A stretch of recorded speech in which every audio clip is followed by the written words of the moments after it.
Welcome to Cycling Fashion Week, the only global podcast that looks at cycling from an aesthetic and superficial point of view. I'm your host, Alex, joined by my co-hosts, Warren and Tony. Gentlemen, how's it going this week? I'm doing all right. You That's sound convincing. really Sounds all enthusiastic right. about this podcast, Tony. I hope Yeah. it feels like an episode where Tony's going to throw a lot of stuff in the Canal. So we've had a lot of interviews. We sort of strayed a little bit from our regular segment format of the last few weeks, but this week expect a more traditional episode where we are bringing back a lot of our traditional segments, such as We Rate Your Bike for Free, a segment that we've been neglecting over the past few weeks.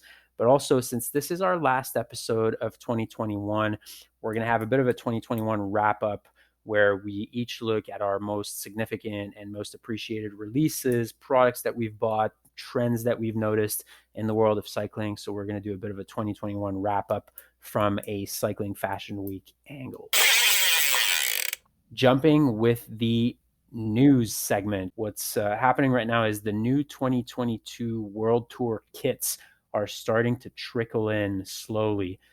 We can't review them all at once because they all haven't come out, but some pretty important ones have been released so far, and I think it's our duty as the global style authorities of the cycling game to review those kits. And so I think we'll start with one that was released recently, and it's the Trek Segafredo 2022 kits. So they released both their men's and their women's kits. Trek Segafredo, you'll recall the team of Jasper Stuyven, Mads Petersen, and on the women's side, Lizzie Deignan and Elisa Longo Borghini. So they came out with their new kit. The men's kit is essentially a white jersey with their sponsors in the front. There's a red band and it says Trek on it. The bibs are black. And on the women's side, the kit is actually similar to the men's side, but the colored band on which the logo Trek is written is sort of a pale kind of sky blue type color. The kits appear to be made by Santini. What did you guys think about the Trek Segafredo kit for 2022?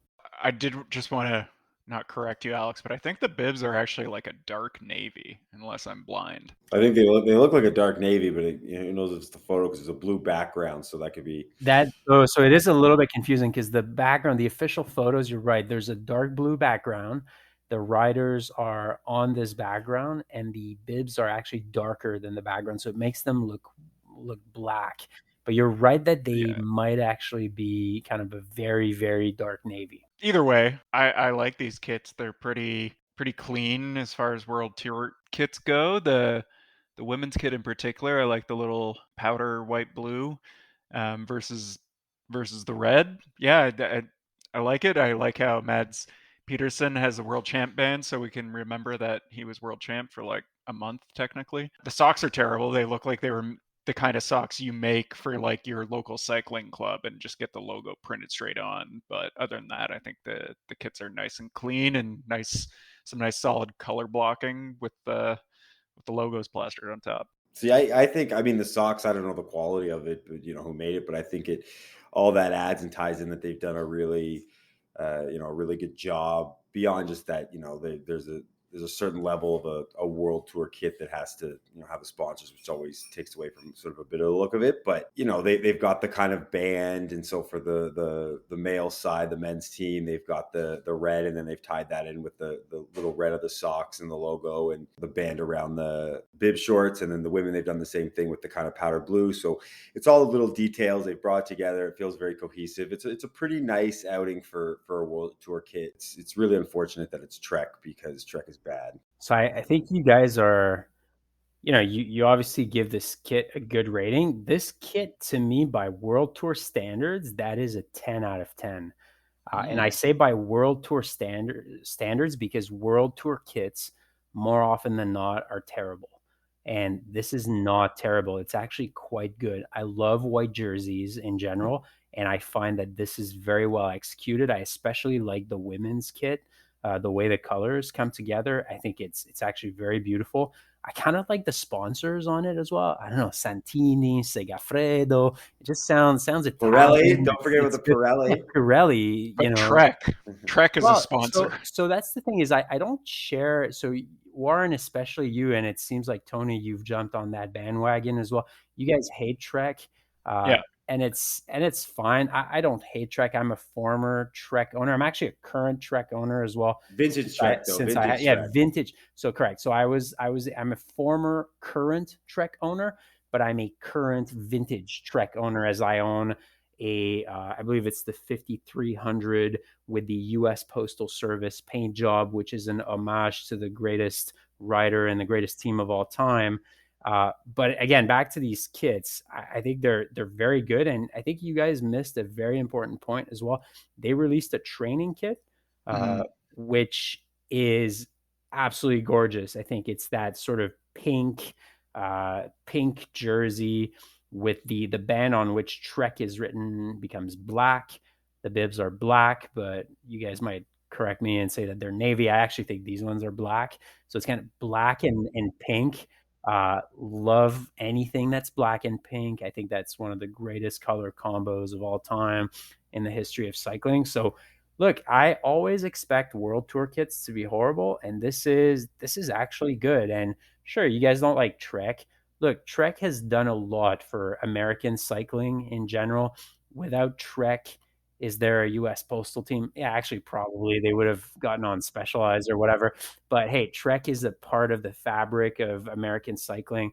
Can't hate on Trek. If you hate Trek, you hate America. That's what it is. And I love Trek. Until Trek makes amends with Lance Armstrong, this is a 9 out of 10. It Yeah, is so true so that it's they've got to apologize to, like, it's the history is there with Lance, but they're not. I don't think they've treated him well since he was made the witch hunt was out for him. They didn't understand that he was just on his bike 8 hours a day. How do you think he got so good? Yeah, we Just all by saw the being Nike ad. Yeah, he was just on his bike 8 hours a day. So until Trek apologizes to Lance and says, "Listen, you may have not doped. Nobody really knows for sure.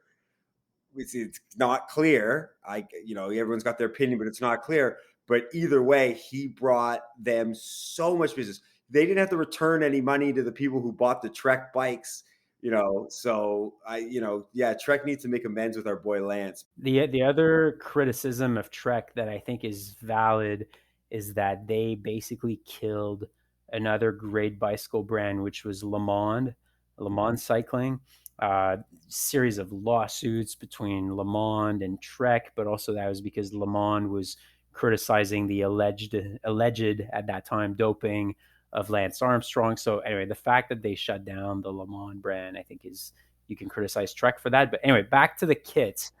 I think this is an actual good Pro Tour kit. Yeah, so I agree. kudos to them. Yeah. Oh, it's very good. And they're having a little fun in their pictures too. I like the fun. So shout out to Trek. Excellent kits. Okay, the next one we are going to talk about is the Ineos kit. So it is Ineos Grenadier. Pinarello is still their bike sponsor. So they've basically, I would say that it's simply an evolution of the existing kit that they had. So they remain in their current colors, which are black and red. However, the previous one, I would say the black was a little more prominent on the kit. There was a sort of Grenadiers logo in the front, and now what you have is a sort of fade of the red color on the shoulders. Not necessarily splatter paint, but there's a very clear fade of how the red integrates the jersey, and there's almost like an reluctant to say Argyle because Education First or whatever they were before, I think it was Team Garmin, Slipstream back in the day, they had the Argyle motif or pattern on the jersey, and now it's a little bit different. It's more like if you look, for example, at like if there's any skiers that listen to Cycling Fashion Week, the double black logo of the slopes. So this is basically what you have there, and there's a gradual fade of black to dark gray to dark red to light red all the way on along the shoulders. It's written Ineos in white, Grenadiers in white as well. So that is the new Ineos the Ineos jersey for this year's. Guys, what did you think of Ineos? I mean, it's not Castelli, so step up. We know my feelings on the Castelli. And by that, I mean, it just doesn't have the Castelli logo. But they are making their kit with a company called BioRacer, which I think sounds like an energy drink. So that's a strike against the kit, even though it has nothing to do with the design. I saw, I don't know, somebody on the internet, I can't attribute the exact joke to the correct person, said it looked like the little red straps kind of around the shoulders make it look like they're wearing backpacks, and now I can't unsee it. These guys are like, they're biking to school, they've got like their lunch money from mom, and they're hoping to, maybe finish top 5 so they won't get beat up by the bullies. How wide are the straps on your backpack that looks like a backpack?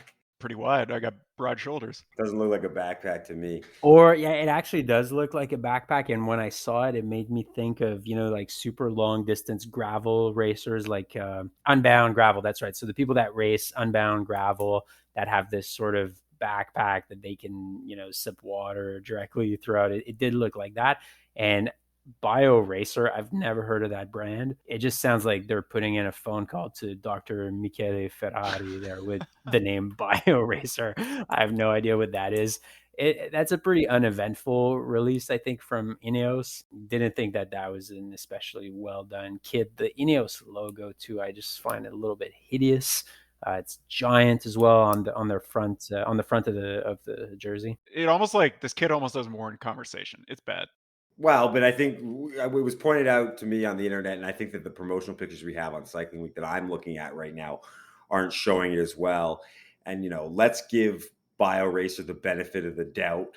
But it was pointed out that the cut of it was very poor. And I did see some pictures on Instagram where the looks like the production quality of the actual jersey. Let's, forget about the design and the logos and stuff, very sort of baggy in the armpits. Which in the end, and this sort of goes to all fashion. It's not necessarily specific to cycling, but cycling is very important. The fit of your kit is more important than any other part of your kit. I don't care if you've got the nicest new Panormal release, and that kit doesn't fit you properly. You didn't buy the right size. It's too small, it's too big, or whatever. You bought the knockoff one from AliExpress, and the cut's bad. It's bad. So. Let's BioRacer. I've never heard of them. Let's give them credit that's just maybe a template thing they're working on, and by the time they get to races, they'll be nice and streamlined and looking good. But if they come out, maybe Tour Down Under will be Ineos' first race. We'll see with all the travel and stuff. But if they come out and it's cut like some of the pictures I've seen, BioRacer has to. I don't know, just fold up shop and head on out. We got to go back to Castelli because at least they know how to make a nice tight jersey. All right, so the next one we're going to talk about, so these are pretty much the 3 ones that have come out so far. The next one is AG2R Citroën, the French team formerly known as AG2R La Mondiale. They came out with their new 2022 kit, and it looks suspiciously like the 2021 kit and the 2020 kit and the 2019 kit. This thing just doesn't change. Reminds me of the novel where the Italian novel that says for everything to stay the same, everything has to change. That appears to be the motto of AG2R Citroën. So basically a white jersey, diagonal lettering that says AG2R Citroën La Mondiale, Citroën in red, the other lettering, I believe, in sort of a dark brown or chocolate or maroon. There is a touch of powder blue on the left shoulder. So again, the writing on the jersey is diagonal. It sort of follows a 45-degree line towards the upper left, towards the left shoulder. The bibs continue to be brown or chocolate brown or maroon. That seems to be their signature move. It appears they will be riding a BMC bike this year. And Citroën, the French car manufacturer, is their big sponsor now, along with AG2R La Mondiale, which is an insurance company. And the kit is actually designed by a French manufacturer called Rosti or Rusti. That's the Swiss potato dish, but that's also the name of the kit manufacturer. Yeah, guys, what did you think of AG2R La Mondiale? I love it. I've loved it since it first came out, 3 or 4 years ago. It isn't different. I don't know why they need a press release for this, but it's the same thing. But I love it. I love the brown bibs. I mean, I think they're those clowns over at GCN were chirping the brown bibs or something when it first came out. But I think it's a great look. I mean, you see Panorama's doing brown bibs, Sportsville doing brown bibs. They're all doing it. It's a great look. I like the white and the bold lettering. They're aggressive. I've actually thought this has been one of the better kits in the Peloton for the last few years. I think if we had this podcast a few years ago, there'd be no need to talk about it right now. But I'm glad, even though it's a redundant kit, we could bring it up. I think it's one of the best, and I love it. And your guys' comments are probably useless. Well, I agree. Is that a useless comment? Oh, no, sorry, I mean, I was so expecting the like brown bibs. No. Okay. I'm with you. This is like been one of my favorite World Tour kits for the last couple of years. It's great. I think it really stands out too, like from like a purely functional perspective of showing off your sponsors. Like it stands out whenever you're watching races on TV. It pops. It's like the most legible sponsor or sorry, team name I think in the entire peloton. I'm into the brown bibs. I'm into the whole thing, and nice white jersey. Yeah, fully into it. Yeah, I would love to disagree with you guys for just general interest. I think the podcast would be a little bit better if I disagreed, but I can't. The brown bibs, I agree, they were ahead of the game on this. Universal Colors, Panama Studios, everybody has brown bibs. These guys were like 3 years early on the brown bib trend, and it's not a disgusting brown. Like it's almost like if you let black bibs in the sun for too long, they would kind of fade a little bit, and that's what they look like. Yeah, I think it's a great kit. I don't think it's as good as the Trek kit personally. I find the Trek kit is somehow cleaner. I love, again, that pink jersey is amazing. I don't think Age Doza would do pink, but no, it's I'm gonna give this an 8 or a 9 out of 10. It's pretty good. Yeah, I mean, I don't think it's a 10. I don't know if there are any 10s. I don't even know if I agree with the Trek being a 10, but yeah, 9.5. Like this has been great for a long time. And again, these sponsors are all about recognition. You get the breakaways and they say they're just out to get their sponsor stuff. And half the time you're like, I don't know what the hell's on this jersey, but this, you're right. You see it. I mean, it's a popular team, but you see, you can read it so easily, so well. You can spot it. It's really well done. They don't have great riders on this team, though. They used to have Romain Bardet, but he moved to the Dutch team. So Ben O'Connor, who's he had decent performance in the Tour last year. He's pretty young. I mean, I'm not saying he's like gonna come up and take the Tour, but maybe we've got some younger riders on the come up, but we'll see. Okay, so the next kit that we're going to talk about in the UCI World Tour is the Movistar kit, which, funny enough, we actually recorded before the kit came out that La Passione, which is one of the brands that we like here on this podcast, was going to be the kit maker for Movistar.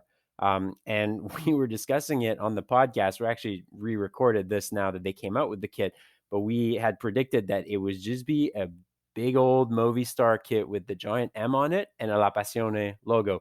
And that's exactly what La Passione delivered for Movistar. So guys, what did you think about the new Movistar kit? I love it and absolutely hate it. Like the Movistar logo is so ugly and just awkward and everything that like it ruins it. But I'm not like I can't Photoshop, so I couldn't do a Photoshop of it. But like I have a good visual presence. So if you visualize the jersey without the Movistar blob M and just sort of like had it on its own, right? The blue's a nice color, sort of simple lines. The cut is beautiful. The length of the arms, the kind of this kind of low V collar cut and stuff like that. It actually is really nice. It's just so dominated by the worst logo in pro cycling. I mean, I'm running through my head to think if there's anything worse, but I really can't, that it ruins it. So it's nice if it was like, if they were selling like this is a Last Passione, just like jersey without that. And, there's a couple more stripes, like people would be like, oh, this is a great jersey, but it's so bad. The logo's so bad that I will say it's bad, but it's also good. I'm pretty indifferent about it. I do think it's hilarious that it is exactly what we all thought it would be. I do want to point out that there are some similarities to a Team Sky kit when they were still with Castelli. Might have been their first year when Castelli came on after Rafa, but that Team Sky kit was obviously black, but it had these like white horizontal lines across it similar to how the Movistar jersey has these like light blue lines across. So I feel like should acknowledge that. I mostly agree with you, Tony. If you took off the Movistar logo, it would look pretty good. Like, look at Annemiek van Vleuten with her, former world champ stripes on the sleeves. Looks pretty good. I mean, also just looking through the press photos of it. The only other thing I would say to Alejandro Valverde: shave your head. You're bald. Give up. It's like, as a person who shaves his head because I've gone bald, you just got to give it up, man. It's sad. I feel bad for you. Give it up like you should give up being a professional. The logo's awful. I agree with Tony. I don't like the horizontal stripes personally. I find it makes the kit look cheap. So what I would do is I would remove the logo. I would remove the horizontal stripe. I would remove all the sponsors, and I just have a solid navy kit with maybe La Passione on it. I think that would be perfect. But I think as it stands right now, it's terrible. Question for you guys: is the Movistar logo uglier than the Castelli logo? Yes, like 100%. 100%. Like there's something so awkward about the Movistar because it's supposed to be an M, but it's like it's trying to be this weird fluid. I don't even know what Movistar is. I think it's a cable provider. To be honest, like I almost barely ever look up what these companies are, like unless they're like super obvious and I can already. I think it's a mobile phone / cable. It's a telecom maybe it's that. company. But I just want to like get away from just like the pure sort of printing and graphics. Like, can you guys at least appreciate the cut of this jersey, like that neckline and the length of the sleeves and the way it fits the body? Like, can we like get away from just purely the print on it? Like, that's a really nice cut jersey, especially because we talked about Ineos and some of the sort of photos that were shared of like how poorly fitting the Bio Racer was compared to showing sort of like this show. Like La Passion is limited in their design because they have to show sponsors, but what they're able to control in terms of their technology and their cut and stuff, they did a fabulous job. So I think we still have to give a lot of shout outs to one of our top fives. The shoes of old man Valverde are white, but his socks are navy. So that's in the Canal. From my perspective, the socks should be white. I was just going to say a big win is that it doesn't say worth the effort anywhere. Pretty happy La Passion is maybe dialing back that out of their branding, TBD, but I mean, I don't think that kit is worth the effort at all. I just remove all the sponsors, remove the horizontal lines, remove the logo, keep it navy, keep it real simple, and Movistar, here, off you go. That's a question for you guys. If you were a billionaire and could get your own team and you didn't require sort of like outside sponsorship, you were just, you just had Elon Musk money, you're independently wealthy, you didn't need to fund it. Would you make your pro team wear just a solid colored kit? Isn't that Tinkoff? No, Tinkoff. I mean, he still had sponsors and it was very ugly, his kit. But I'm saying like you don't have to worry about But he had the money. He could have done what you're suggesting. Yeah, but I mean, he didn't. But I'm saying like if you did have the money and you just like, I'm not even looking for sponsors. This is purely a passion project. I don't care about any profit. I'll put my like 30 million euros a year into it and just not get anything but the fun of owning it out. I would just have I might even go like a full solid black, like murdered out team, solid black bikes, everything black. I'd call it Team Panorama Studios, and the whole team be decked out in Panorama Studios and be riding standard bikes. That's what we'd be doing. I think I would probably do what Alex was saying he'd do to the Movistar kit. I would just have like a solid navy kit. I like navy's a good color. My bike is navy, as our listeners might have seen on our Instagram. So, and then like, a big picture of my face. So you want to make it the ugliest kit in the peloton? Okay, so moving on to our next segment. So as I mentioned in the intro, this is our last episode of 2021. So we thought we would do a bit of a 2021 recap from a cycling fashion week perspective. So looking at some of the releases, some of the trends that we spotted in the last few years, and discussing the ones that were the most meaningful to us. So 2021 recap, 2021 Retrospective, as I like to call it. That sounds a lot more Euro than a simple recap. So let's call it a 2021 Retrospective, starting with the big trends that we noticed this year in the world of cycling style and fashion. And why don't we start with Warren here? It's something we've talked about on the podcast a few times. And I've just noticed that, as we all know, there's been lots of new cyclists in the last year or two. And for some reason, a lot of them, road cyclists, are wearing visor helmets. I feel like I need to caveat, it's great people are getting the cycling, no problem with that, but I don't know where they're buying their bikes, where these salesmen are selling them visor helmets to go with their relatively expensive road bike. Half these people are also wearing like Panormal, so they're spending like $500 on a kit, and then they're spending $80 on like a Giro helmet with a visor on it or something that's a mountain bike helmet. And they're new to cycling. Maybe they don't know, that they haven't found the podcast yet. Or they haven't listened to that episode. I just don't get it. Like, there's cheap road helmets too, and I just don't know how you look at those helmets and not think they look ridiculous. Like, they look like a mountain bike helmet. Even if I didn't bike, I think I would know it was a mountain bike helmet. So that's a trend I've noticed this year, especially, even more so than 2020. I find myself just assuming that person's a new cyclist, which may be a bit of an unfair assumption, but is generally true.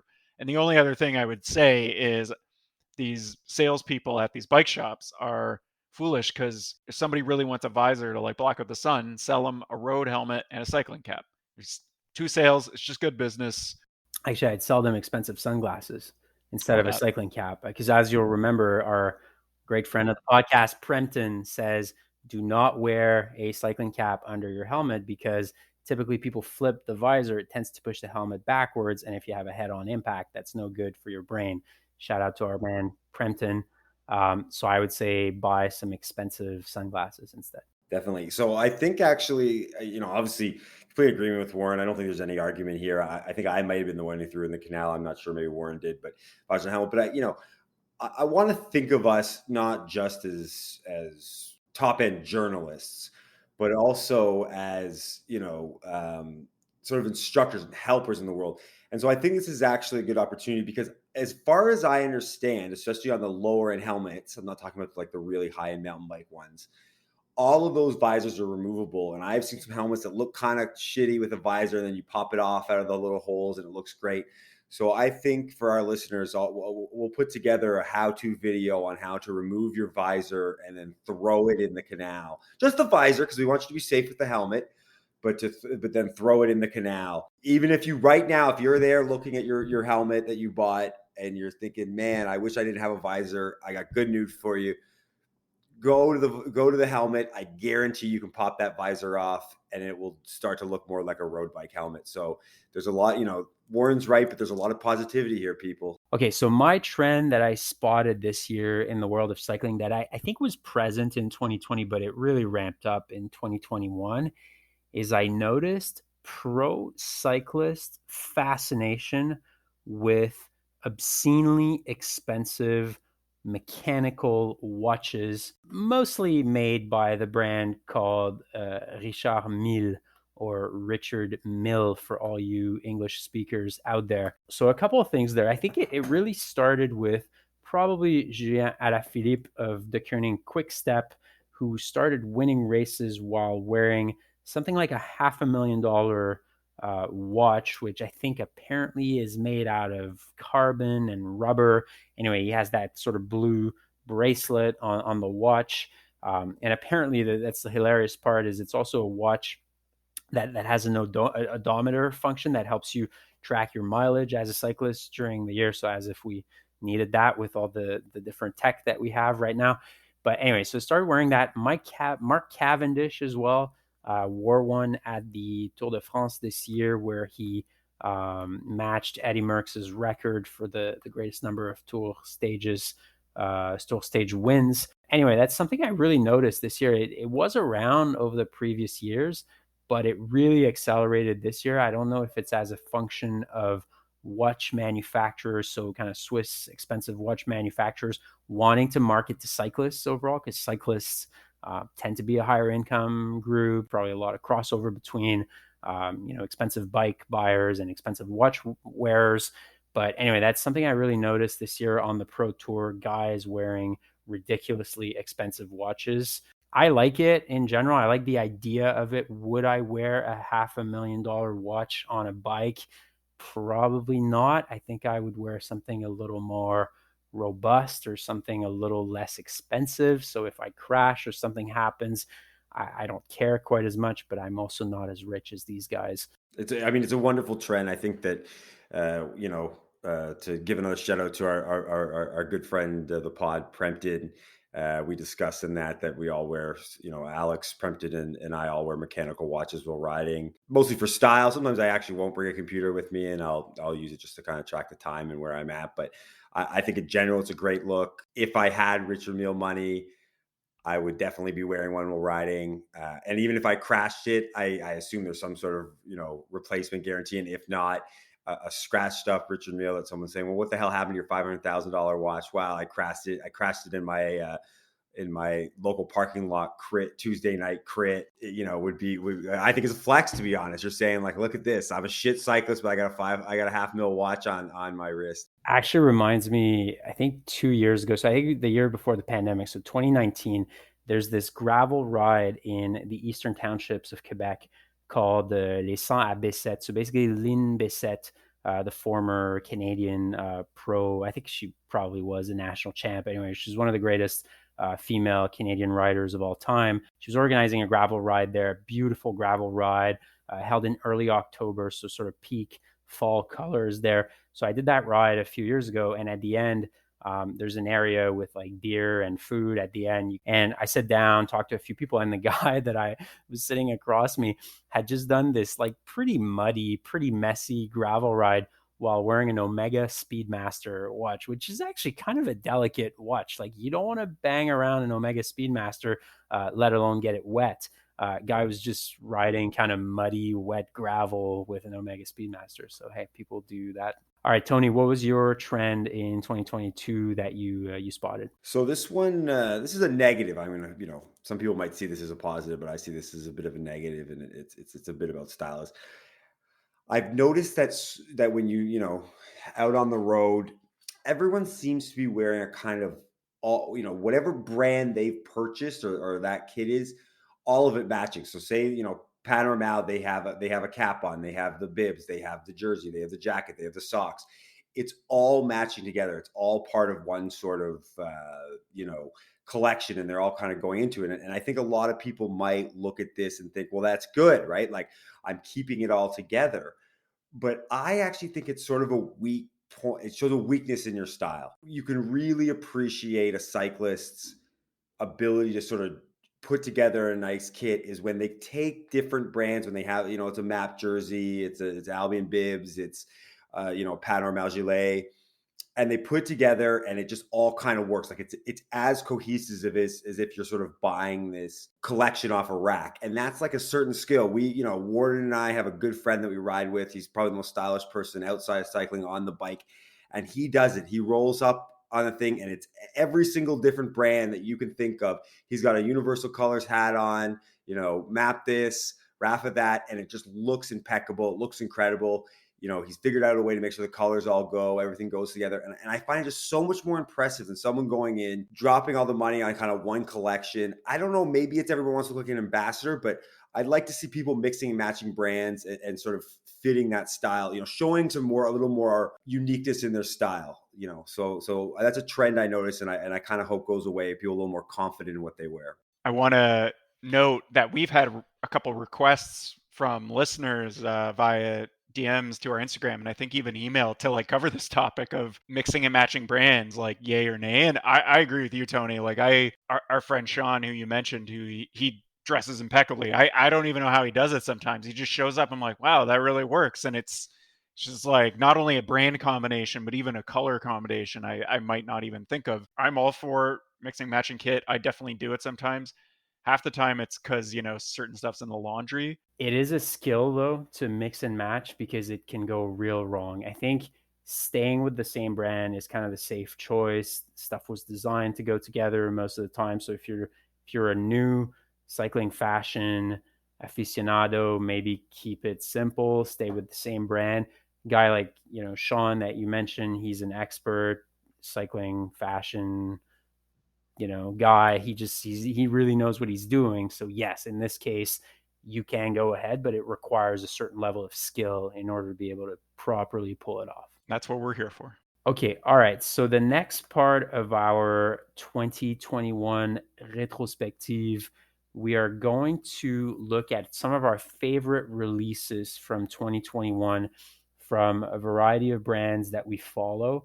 And why don't we start with Warren? I'll go quickly because people are probably almost expecting one of us to say this, and we've talked about it a lot. But for me, my favorite kit release this year is the Albion Fall Winter collection, which we did talk about in detail a couple episodes ago, and then we interviewed him last episode. So we talked about it a lot. I just really like the color palette. A lot of interesting items in there beyond just jersey and bib tights and blah blah blah. It's great stuff. All right, my favorite release of the year is it's actually not a kit release, it's a bike release, and it's from a brand I followed for a little bit of time. So I'm a steel bicycle guy. I love the clean look of kind of smaller steel tubes with a classic geometry with a pretty level top tube. It's actually what I own. For what it's worth, I posted my bike on Instagram recently, so go back and have a look if you haven't seen it. So you'll see the type of bike that I'm into, but it's from a brand I've been following for a little bit of time. They're a German brand. They're called Standard, or I'm guessing in German, Standard. They make beautiful bikes. The geometry is perfect. Very, very classic style, but they make them in a modern way. They've got internal cable routing, disc brakes. Seems like a reasonably aggressive geometry overall. Anyhow, they released their, I think it's their flagship steel modeled. I'm going to butcher this pronunciation because German is probably the one European language that I don't speak. It is called the Kreissäge. That is the name of the bicycle. They make it in 3 colors. They have kind of funny color names. So lead out yellow, Belgian blue, and paceline peach. The paceline peach, for what it's worth, is incredible. As the name suggests, it's a peach color. There's little white parts on the bike. The Standard logo is in a sort of purple, kind of dark blue-ish. They've got DT Swiss wheels on them. I think, unfortunately, it seems like their group set of choice is SRAM, but just the geometry of these bicycles and the color choices, the color combinations that they make available to the buyers are just incredible. Would love to test ride one at some point, but it is honestly, among all the steel frame makers that I follow around the world, I find that Standard, they, top of the line, really. What they make seems incredible. Kind of makes me want to own one, actually. Yeah, they're beautiful bikes. I think I discovered the brand not long after I bought my cross bike, which is a Ritchie Swiss Cross, so a steel cross bike. And I remember stumbling upon Standard and being just wishing maybe I had found them a bit earlier, because I might have grabbed one of their kind of off-road gravel frames to jimmy rig that as my cross bike. Maybe I will one day. Who knows? Don't get me wrong; they're probably obscenely expensive. They are obscenely expensive for what they are. I think they're probably $1 million each. Yeah. Got to probably import them from Germany as well, pay an obscene amount of duties as well. This is probably a major flex to own that bike. All right, Tony, what's your release that you liked this year? So mine is one that we also spoke about now quite a few episodes ago. That is the British company Romance, who teamed up with the French artist Para to create a sort of a mini series of bibs, gilets, and jerseys and caps. Many years ago, I came across a very nice photo. Probably was Instagram, maybe Tumblr, even that long ago. Of a very nice looking unstructured 6-panel hat with a sort of abstract, maybe impressionist sort of bike on it. And it happened to be designed by the artist designer Para. And I went thinking I must own this hat. I'll go buy it. I went to the website and it was sold out. And so, similar to the Romance Para kit, this is exclusive stuff. It's beautiful and it gets sold out. So not only do I, love the design, love the designers, love the sort of bold take on cycling, I love the exclusivity of it all. That yes, you want it. You may even have the money to buy it, but you probably can't get it. And that's really good. Okay, so next part of the 2021 retrospective, we're each going to talk about our favorite piece of kit that we bought this year. Not necessarily a favorite piece of kit, could be a favorite accessory, or hell, it could even be a bike. But Warren, what was it for you? I recently bought a winter jacket from the brand Velocio. I actually don't know how you say it. I've heard Velocio. I think it's Velocio. I don't know. Anyway, it's a brand we haven't really talked much on this podcast, and we've actually gotten some messages from listeners asking why we haven't or that we should talk about it. And that wasn't why I bought this. I needed a winter jacket. Well, I needed a new winter jacket, and I especially wanted one that doesn't make you feel like, you're in a boil bag or in a sauna. And I'd heard some good things about the Velocio winter jacket. I've ridden it a few times. I think we've mentioned winter came a bit early in Canada. And yeah, it's been really good. When I got it, I was a little worried at how thin it seemed, but once I threw it on, it actually, once you get moving, it's surprisingly warm. I think it's windproof and relatively water resistant. And yeah, you can wear it with just a base layer under it because it's got it's got 3 pockets in the back like a jersey. But I've also worn it on some colder days here, like below zero, with like a base layer thermal and the jacket. And I've been plenty comfortable, and yeah, and I'm not boiling and a sweating mess. Probably the best piece of kit I've picked up all year. All right, so for me, there's 2 things I want to talk about. So the first one, it's actually not a piece of kit. It's more of an accessory. I picked up early this year, I picked up a Silca Impero frame pump, a black Silca Impero frame pump to go on my black steel Marinoni road bicycle. And I have been enjoying this pump very much. It's a very expensive pump compared to any sort of like pocket pumps that you might be riding with in case you have a flat to repair. But this one is really the next level of pumps. It's almost as good as a pump that you would that you would have in your garage and that you would step on to put air in your tires. But mostly it just looks sick on a steel bicycle. Frame pumps look amazing on steel bicycles. Not so sure about how they look on carbon frame bikes. Probably wouldn't ride with one if I were a carbon guy, but as a steel bike owner, I think you absolutely need a frame pump, and it has to be the same color as the color of your top tube. It looks amazing. I have been really loving that pump. The other product that I bought this year that I've been really enjoying is my white on white Shimano RC7 road shoes. As I said, they're white, and I'm team white shoes only. Tony, what do you got? I did actually technically buy my bike this year, so I could give kind of a shout out to the Marinoni, but it's been posted other places, and I kind of realized I don't want to talk too much about it because I'm afraid other people are going to buy it. Not mine, obviously specifically, but buy the model, and I don't need that many people riding around with the Marinoni. Anyways, and so I'm going to give kind of to some accessories I got that I think have been great. First is a very recent purchase, a Hanukkah present from my wife. The finger cross headband. I have a lot of issue with being very, very cold when I leave the house for a sort of a wintry fall ride and getting very warm rather quickly. I've either kind of only had a cycling cap or my Rafa winter cap, and I leave with the Rafa winter cap in about 20K in. I feel like I need to take it off or push the ears up or something. So this has been it's a nice design. It's very simple. I just have the black one, but it's great. It's practical to kind of leave warm early and then be able to sort of pop it off. And my second, which is probably, hard to say against your dream bike, but really great purchase, was my Cask Mojito 3. I'm Cask all the way, and it's partly because I was riding with a POC for a couple years, and it just never fit me right. It would always sort of ride up, and it was kind of bought it when POC was really getting trendy, and I wanted to sort of be part of it, and I got the Cask at the sort of start of the summer, and the fit, the comfort of it, the sort of adjustability of it. Cask is a really great helmet. Headband, just back to the headband though. Headbands are great. I have a Rafa one that I actually quite like. The fingers crossed one looks great, actually. At the risk of making this podcast sound too Canadian, I also have a fingers crossed merino headband, and it's pretty good. Is fingers crossed Canadian? No, I just mean we're talking about a lot of winter gear. Well, I mean, our European correspondent Harry says that old Spanish guys start wearing headbands when it's 18 degrees. So I don't think we're the only ones out there buying headbands.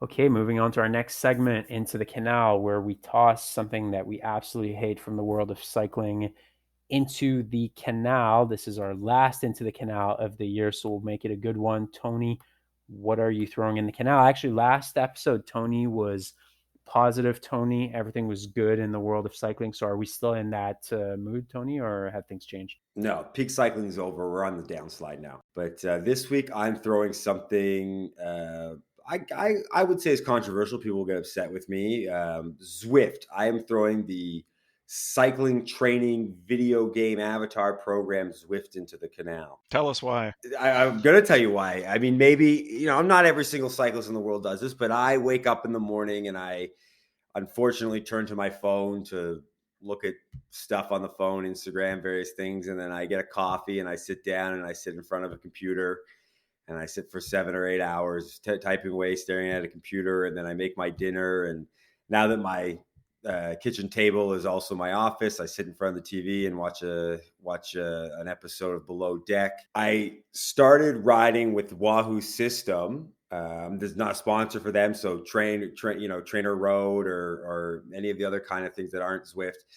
And I just started doing the videos without any video, like just a blank screen, and it's just that. And I put on some music, and it just gave me an incredible sense of sort of disconnecting and sort of enjoying the training of the bike. I sort of just realized like this whole thing, it's too boring. If I don't look at my too long socked avatar moving on the thing, I can't stay on for an hour. Well, it sucks both ways. And maybe there's too much screen time. There's too much this. So I think we got to disconnect, throw your distance Canal. Training programs are great. I don't think you should ever get rid of that, but I just like the idea of sort of nothingness, just you and some bars of power, just pushing out the big watts, your favorite song, I put on a great Feist album or something and just really go at it. And I just don't think that, I think that Zwift should go in the Canal and we should all get rid of it. Feist is not exactly music to push big watts. Unfortunately, I have a very odd taste in sport music, and I actually don't listen to highly pumped up music when I work out. I like a very like soft, sort of romantic, a little bit sad, Like it puts me in sort of a zone of like, this is painful. And then I can like the music can be painful with me. Like I can emotionally be painful, so the physical doesn't hurt as bad. Try it out, everybody. Feist. I have a bit of a reputation for having kind of like sad boy music on like party playlists. So to be honest, my training playlist is probably also kind of depressing. So I do actually want to put a small caveat on the Zwift thing. I'm talking more specifically about Zwift training. I do think that Zwift racing and even group rides, which I haven't loved, but we've had some good Cycling Fashion Week group rides on the Discord and stuff. Very private Discord, of course. So I'm not completely against that if you're saying, I've got a group ride. But yeah, if you're training, turn off your screens, zone out a little bit, enjoy you and the bike, be like a fixed gear guy, one with the bike and all that stuff, right?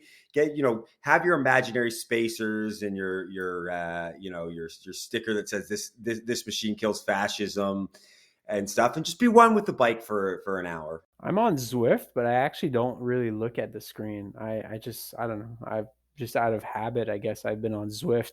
I don't really look at what my guy on the screen is doing. I'll just look at the Zwift companion app, how many watts I'm pushing, usually in the 400 range. The thing is with your natural ability, like I think that you usually hold around an FTP of 360, even with years off the bike.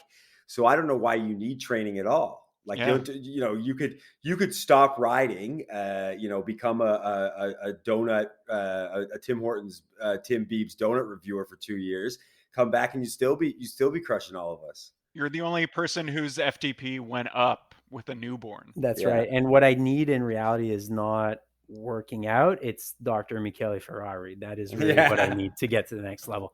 Okay. All right. So keeping things moving along here. So I'm going to throw the Rapha Festive 500 in the Canal. So happy Hanukkah to all our listeners. Merry Christmas to all those who celebrate. It's about to happen. 'Tis the season.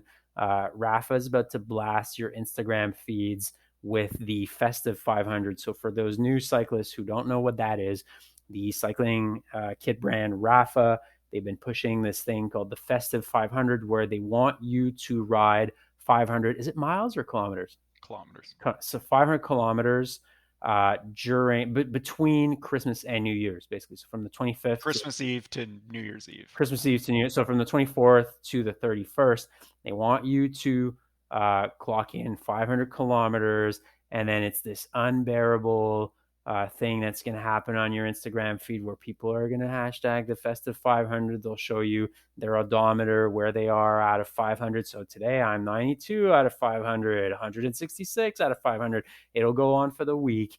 It'll be unbearable. People will post it on Instagram. People will post it on Strava. And a couple of things here, lots to unpack. But first of all, no one cares about your mileage. And that's true between Christmas and New Year's. It's true in the winter. It's true in the spring. It's true in the summer. This is like your fantasy football team. No one cares about it. We don't want to know how much mileage you did because it's irrelevant. Like, no one really gives a fuck. The only times I want to know how long you rode on a ride is if I was with you on that ride. And if I wasn't, then I don't really care. The other thing about the festive 500 is, people are kind of pushing themselves to do these 500 kilometers in what is usually pretty miserable weather overall between Christmas and New Year's, at least in Canada. It's kind of that part of the winter where, some years you'll get like really nice kind of powdery white snow. But at that point, I'd rather be skiing, to be honest with you, or maybe doing a quick kind of Zwift HIIT workout on in the morning of Christmas Eve, just so I can eat more turkey. But it's just pretty miserable usually, and a lot of times, like, you'll have this kind of slushy, kind of wet, disgusting weather when people could be, spending time with their children, spending time with their significant others. And so instead they're doing, random useless mileage for the gram, which doesn't really make sense. Yeah, as somebody who, when I was a slightly younger man, sincerely, I don't know if I ever actually have finished the festive 500 because I usually get distracted by how terrible the weather is and that I don't want to ride outside. Because without fail, I think every year I've tried to do it, there's been a major snowstorm. And there was one year Tony and I jokingly, but I think actually sincerely tried to do it on our cross bikes by riding in the snow. And I think like our first or second ride, we rode 30K and it took well over 2 hours, probably 3 hours, because of how slow we were going. And it was just like, what's the point? Because if we rode 500K in that, we would, be able to take some gritty black and white photos to submit to Rafa to get an iron-on patch. Like, nah. Which also, iron-on patches are in the canal. Don't iron on patches on anything. You aren't a 13-year-old ska punk from 1997. Don't just take those patches, put them in a drawer somewhere. Someone asked for them, but I don't want to ever see your mech knapsack with a bunch of iron-on Rafa patches or something like that. Like you're a Boy Scout. Please, no. So festive 500 in the Canal. This is another thing that Warren brought up is, it's usually pretty miserable, the weather. There is a thing though, like snow riding in the month of March is cool, but snow riding in the month of December, I just don't want to hear about it. It's very different because come March, like, you're so desperate to go outside, and I think you would do it. But in December, it's like I can stay by the fireplace, watch my daughter play with her toys, and like, I don't know, I don't want to be out there doing the festive 500. I don't know. I mean, one, I don't have a kid to watch play in front of the fireplace, but two, actually not near the fireplace, just for the parents out there listening to, you got to watch them. But just wanted to point that out. I think taking your cross bike out, into some fresh snow, it can be pretty fun winter training. Just not trying to do 500 kilometers of it in 1 week. Also, the thing is, on the flip side, like, it doesn't mean shit in the Southern Hemisphere, right? So it's like it's kind of stupid and hard in the Northern Hemisphere because you're like, oh, it's cold and it's Christmas time. So, but then in the Southern Hemisphere, where it's summer, like a 8 days and 500K where you're on vacation is just a normal vacation week for most people in the summer, right? Like that's the only time I would get to 500Ks in about a week is if I was on vacation. It's stupid in the Northern Hemisphere and not hard in the Southern Hemisphere, meaningless in the Southern Hemisphere. It is true that you get these blokes from Straya that are out there riding like by the beach, and it's their vacation, it's their annual vacation, it's kind of summer vacation for them, and it's a totally unremarkable achievement. Also in the Canal, people that do the Festive 500 but using their Zwift mileage. Oh, that doesn't Also in the count. Canal. That doesn't Also count. in the Canal. Doesn't count. Okay, moving on. Warren, what do you got? It kind of relates to something we've been talking about for a while, and I think I've uncovered more evidence to back up our conspiracy theory we talked about recently, which is that big gravel, the industrial gravel complex that is pushing graveling cycling on road cyclists, that it's really just a big mountain bike that's behind it all. And I think probably the best evidence for this nowadays, or that's like all the rage for both road cyclists and gravel cyclists, is tubeless. That is what I'm throwing in the Canal, is tubeless tires setups, because it's fucking terrible. Like, I don't think many people would argue that tubeless is bad and tricky on road, and it often doesn't hold a seal because the pressure's too high. Full disclosure, I tried making my road bike tubeless, I think last season, and I had nothing but endless issues. I had one puncture that sealed, and the rest of the time, I had one too big and the tire blew up. I got covered in sealant. It like got all over my rim. It was terrible. I had a really hard time getting a tube in. But I also know people that swear it's like, okay, no, you don't do it on road, but it's good for gravel and cross. It's like, no, it's not. There's nothing wrong with tubes. Never had enough issues with tubes to warrant the disaster that tubeless setups can lead to, both in terms of a mess or having to put a tube in anyway, but then you're covered in pink guck and it's really sticky. And I just don't buy it. There was a heated debate in one of the cycling chat groups I'm a part of today, and it was about tubeless, and it just made me reinforce my beliefs that I just don't believe that it is that much better than tubes. And people listening are probably like, what does this have to do with cycling fashion? Well, when your tubeless setup blows up and sprays gunk all over your bike looks like shit. So that's how it relates to cycling fashion, and that's why I'm throwing tubeless in the Canal. I don't buy it. It's another thing they're pushing on us to buy more shit, buy different proprietary setups, and then 10 years from now they'll be like, oh, we invented these really even better, thinner latex tubes. Let's go back to tubes now. That's how it's happening. It's just big mountain bike. Tubeless probably works on mountain bikes. I don't know. I'm not a mountain biker. I've heard it's good, but now they want you to do it on your gravel bikes, and it's just big mountain bike creeping into gravel, into the road cycling. You could probably tell I'm getting really worked up. I really don't like tubeless. This is the last thing I'll say. I race cross, and I know some people who race cross go to tubeless and get really low PSI. The only thing I can say that is check your ego. You're racing amateur cross. The difference between, say, 16 PSI and 20 PSI, it's not going to make or break your wide angle podium. I mean, I love the rant. It was, it was a perfect rant. And I think that we're just building our case for big gravel being a front for big mountain bike, because I have no interest in tubeless. I've looked at when it kind of came out, I looked at your setup and I was like, I am way too lazy with anything bike related to want to start putting sealants in. And I live in an apartment where I do all my sort of stuff in my living room. Like this, I'm not dealing with any of this crap. As far as the function of it, you talk about the low tire pressure, I don't know, whatever. But like, this is exactly what we're talking about, the big mountain bike. So when I was in my early teens, I raced this was the 90s. I raced, in Ontario cross country mountain bikes. So they were, hardtail mountain bikes. And I would say I got flats quite often. I did, right? Like the type of terrain you're doing, with lots of rocks and sort of, there wasn't tubeless then, but I could sort of see the argument in mountain bike for it. But I've ridden a lot of gravel. I haven't really ridden any racing cross, but, that type of terrain was sort of, simple single track. I may have had 3 flats in the last 5 years. One of the flats I got ripped the side of my tire open on a gravel ride. And so even if I had tubeless, I would have had to replace it with a tube anyways, because it wouldn't have sealed that size of the hole. So the whole thing is a big scam. It's big mountain bike. It's like, get over yourselves, people. Stop doing this. Just go to tubes. It's great. Way to go, Warren. I agree. I think we keep bringing to the world more evidence that big mountain bike continues to pull the strings of the gravel industrial complex, which in turn pulls the strings of the road industrial complex as well, which I think is very concerning for us as citizens.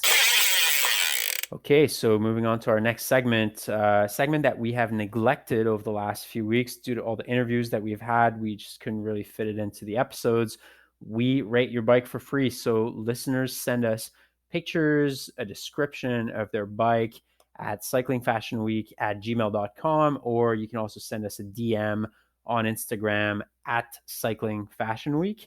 A couple pics of your bike, description of your bike, what's the story behind it. We'll read it on the podcast, and we will review your bike and give you constructive criticism so you can make your bike look better for free. So let me take this one.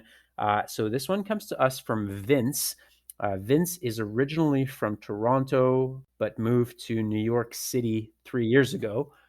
So Vince sends us a picture of his bike. He says, "Can I submit this for Rate My Bike? LOL."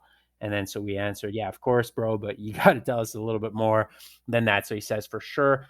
The frame is a Whitsun titanium frame. They're from Lithuania, so never heard of that before, but it looks great. I'll describe it a little bit later. So Whitsun titanium frame from Lithuania. The group set is Campagnolo Chorus 11 speed. And he's got a Campagnola Bora 1 wheel set. So let me describe the bike a little bit. So as he says, it's a titanium bike. So it's that classic titanium frame color. It hasn't been painted. So it's got that beautiful kind of gray, shiny. This one interesting. It could be just the reflection of the floor of where he took the picture, but there's like bronze accents in there as well. It's absolutely gorgeous. I'm a huge fan of titanium frames as well. He's got a black fork, which is matte black. It appears to be carbon. So this is a rim brake. Shout out to Vince. Congratulations. Rims just look amazing. Most of the time, they pretty terrible at braking in the rain, but they, as far as aesthetics, they look really good. So he's got these nice bottle cages as well. They seem to be titanium as well. Pretty classic shape of bottle cages. He's got internal cable routing on that bike. So his bar tape also, interestingly, is sort of a gray bar tape, but there's a bit of purple on it, although that may just be the use of him grabbing the bar tape. But anyway, he's got a bit of purple on there. The Campagnolo wheels look great. It seems like there may be a 40 millimeter depth, I'm going to say. So sort of middle of the range depth in terms of rim depth. So yeah, I mentioned his stem is actually pretty slammed. I'm going to say it looks, I think it's a slammed stem. He doesn't really have any spacers on there, or maybe a tiny spacer.